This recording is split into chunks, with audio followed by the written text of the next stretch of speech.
During World War II, airstrips were built in the Sydney region at Pitt Town, Marsden Park, Schofields and Mount Druitt.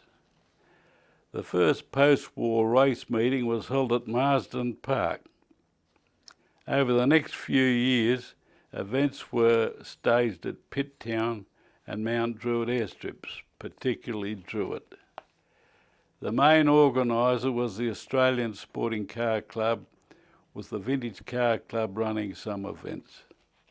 The Mount Druitt airstrip was located on land owned by W. McMahon and Company, which was a carrying company formed many years before the Second World War. In fact, I believe it originated before World War I in the days of horse-drawn wagons. The company used the 600-acre Mount Druitt property for spelling their horses. About 1950, Belf Jones acquired a lease of the property and proceeded to organise car racing on the airstrip. He subsequently took in a partner to provide the capital that was needed to further develop the property. This was George Bell, an optometrist by profession who had previously had some experience through his father with show business.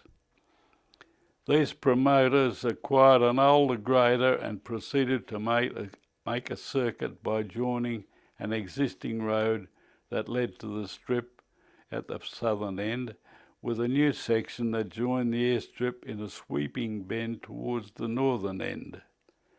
The original gravel leading to the strip was properly constructed in the war years. However, the new section which completed the circuit was just graded out of the existing surface gravel, and a coat of emollient, liquid bitumen and blue metal screenings were applied. Needless to say, this surface could not stand much use before it started breaking up. On weekends between race meetings, many of the drivers would spend time at Druitt carting gravel and spreading it over potholes that had been sprayed with bitumen. After some time, it became obvious to me that the drivers were putting a lot of effort into the circuit with no guaranteed reasonable return as far as prize money was concerned. I should mention at this stage that most of the drivers and friends who were interested and competing at Mount Druitt used to meet every Wednesday night at Belf Jones' flat over his business premises in Regent Street, Redfern. Jones used to manufacture veneer doors for the furniture trade. Some funny stories can be told about that old building, which can only be described as ramshackle. Because of my doubts about the prospects for the drivers at the hands of the promoters, I came to the conclusion that there should be an agreement between the two parties whereby the drivers received a guaranteed proportion of the gate. When this proposal was put to Belf Jones and George Bell, Jones was hotly opposed to it. However, George Bell was receptive to the idea and agreed along with a reluctant Jones. I drew up an agreement which the other drivers accepted and the promoters duly signed.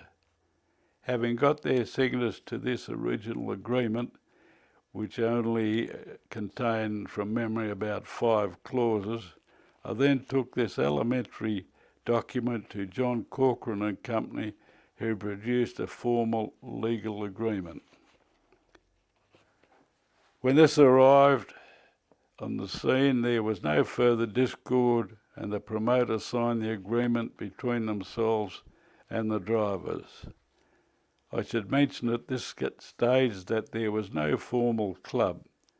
Most of the drivers were members of the Australian Sporting Car Club, which had club rooms above a small service station in Cleveland Street, not far from Jones's factory.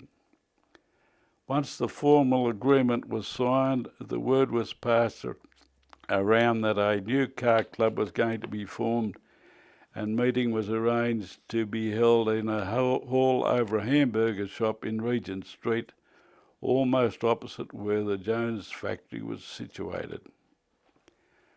The hall was full of people when the meeting started, and Larry Humphries presented to the drivers the details of the agreement that I had instigated.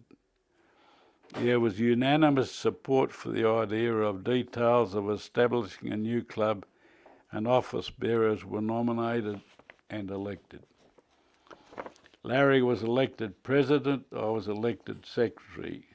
I cannot remember all the names of the other committee members, unfortunately. The next decision to make at this inaugural meeting was the name for our new club. The meeting was really electric, full of unbridled enthusiasm.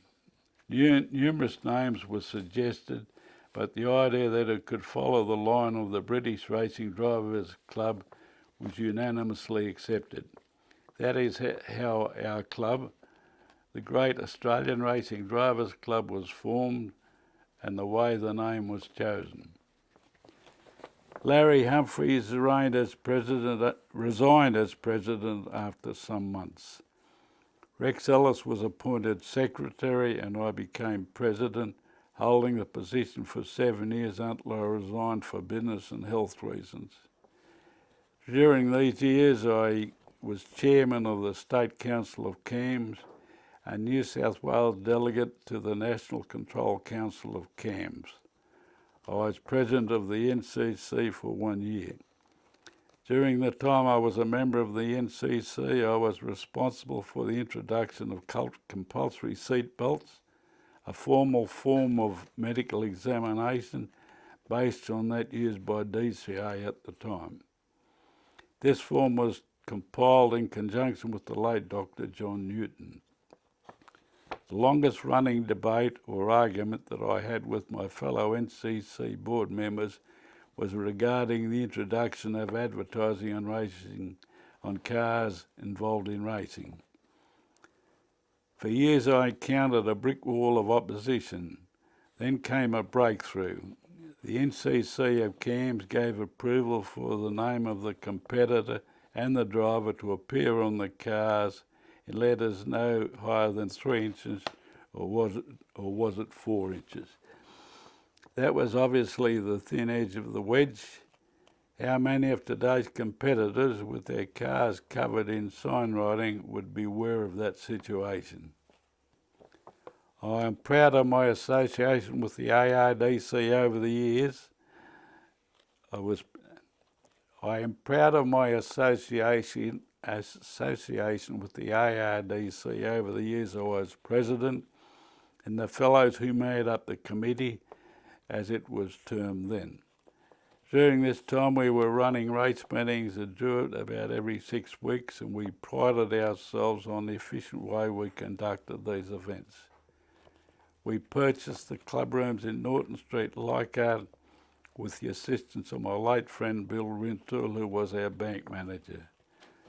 We also conducted our first race meeting at Bathurst, Easter 1954. It was not long after this that we bought our first piece of land in the pit area of Bathurst. It was a small piece compared with the total area the club eventually owned. In 1953, Rex Ellis moved to Bathurst to take over management of Macquarie Motors after resigning his bank position and that of Secretary of the ARDC. The committee decided to appoint a full-time paid secretary, so Ted Waller was appointed.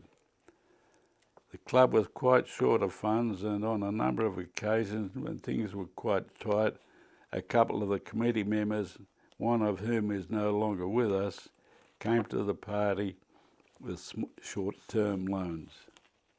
About 10 days before our first Bathurst meeting in 1954, Ted Waller phoned me in a great state of trouble. He was extremely worried about the club's need to have £1,000 in Bathurst in cash in the hands of Jack Larson, who had been engaged to organise the ticket sellers and handle the gate takings. I am proud of my association with the ARDC over the years I was president and the fellows who made up the committee, as it was termed then.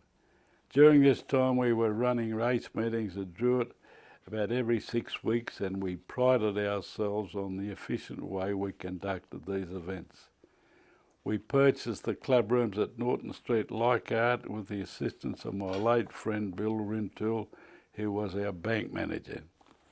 We also conducted our first race meeting at Bathurst, Easter 1954. It was not long after this that we bought our first piece of land in the pit area of Bathurst. It was a small piece compared with the total area the club eventually owned. In 1953, Rex Ellis moved to Bathurst to take over management of Macquarie Motors after resigning his bank position and that of Secretary of the ARDC. The committee decided to appoint a full-time paid secretary, so Ted Waller was appointed. The club was quite short of funds, and on a number of occasions when things were quite tight, a couple of the committee members, one of whom is no longer with us, came to the party with short-term loans.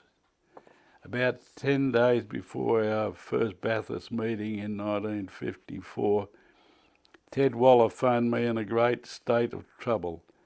He was extremely worried about the club's need to have £1,000 in Bathurst in cash in the hands of Jack Larson, who had been engaged to organise the ticket sellers and handle the gate takings, no later than Easter Sunday afternoon. I told Ted to meet me at the bank, where we had a conference with Bill Rintoul. After determining that the gate takings would be deposited by special arrangement with the local branch of our bank on Easter Monday, Bill said, "No problem." He arranged for a debit note for £1,000 to be available at Bathurst, knowing that this charge against the club would be met by the time it reached our branch with a deposit for the gate takings. Bill Rintoul was a fine gentleman and a bank manager, the like of which there are few today. Though I have not mentioned their names, I would like to pay tribute to all the committee members with whom I served during my term as president of the Australian Racing Drivers Club. They were fantastic years in motorsport, the like of which we shall never see again, and the dedication of the committee members was remarkable. Despite 2 disastrous episodes over the last 8 or so years, our club has managed to survive. I hasten to add that the ARDC only survived the catastrophe of 1997 through the diligence and business acumen displayed by President Damon Beck, General Manager Chris Holmes and the rest of the board. Best wishes and happy motoring to all. Arthur Hayes.